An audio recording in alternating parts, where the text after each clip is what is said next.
Vous pouvez voir la création des âges en Christ, par son moyen selon le dessein éternel de Dieu, qui est de réunir toutes choses en lui.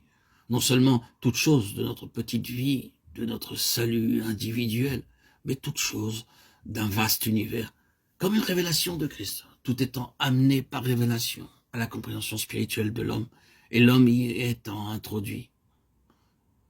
Quel Christ! C'est ce que Paul a vu.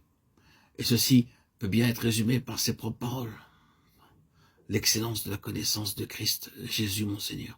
C'est Paul, l'homme âgé, qui dira que je le connaisse. Le Christ est élevé hors du temps. Et le temps, dans toute la mesure où Christ était concerné, a seulement été lié à l'éternité, par la nécessité de la rédemption en vue du dessein éternel.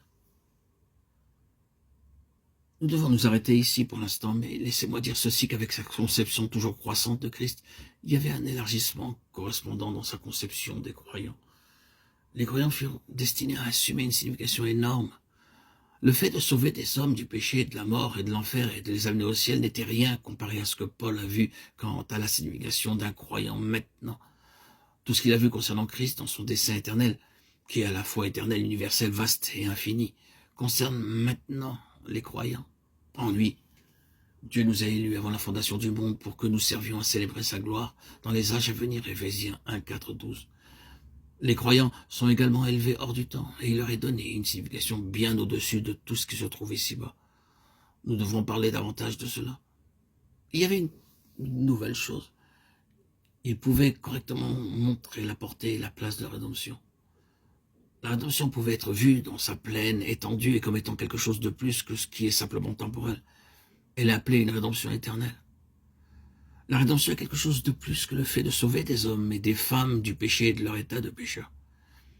Elle prend place derrière tout et va jusqu'aux limites ultimes de cet univers et atteint toutes ses capacités, reliant l'éternité passée et l'éternité encore à venir, embrassant toutes les forces de cet univers pour la rédemption de l'homme. Paul peut correctement montrer la signification, la valeur et la portée de la rédemption et la mettre également à sa juste place. Et cela est important. Or, ce sont de grandes choses. Elles ont toutes besoin d'être morcelées et le Seigneur peut nous permettre de le faire. Mais si vous ne pouvez pas saisir ce qui a été dit, vous pourrez apprécier ceci, que Christ est infiniment plus grand que vous ou moi ne l'avions imaginé. C'est la chose qui vient à nous avec tellement de force par l'apôtre Paul. Il a commencé par un Messie juif comparativement petit. Il a fini avec un Christ bien au-dessus de tout ce qu'il avait vu ou connu, de sorte que son dernier cri est « que je le connaisse ». Et cela prendra toute l'éternité. Quel Christ nous avons!